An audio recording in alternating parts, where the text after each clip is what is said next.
High বন্ধুরা, তোমরা কেমন আছো? আশা করি ভালো আছো। তো দেখো, আজকে রান্না রান্না করছি। আমাদের গ্রামে পুজো মঙ্গলবার থেকে শুরু হবে, তো আজ আর খাওয়া যাবে না। তো আজকে মাংস এনেছি আর টক ডাল করবো, মানে করেছি আর হয়ে গেছে। আর এই শাকটা দেখে বলবে কি শাক, এটা কিন্তু তেতো লাগে, কি শাক বলবে।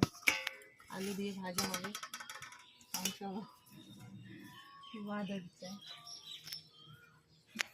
তো কে কে খাবে চলে এসো আমাদের বাড়িতে।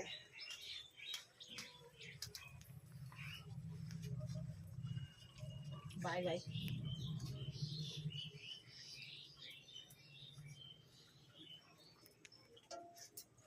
ভিডিওটা ভালো লাগলে লাইক কমেন্ট শেয়ার করো। ভিডিওটা ভালো লাগলে লাইক কমেন্ট শেয়ার সাবস্ক্রাইব করে দিও।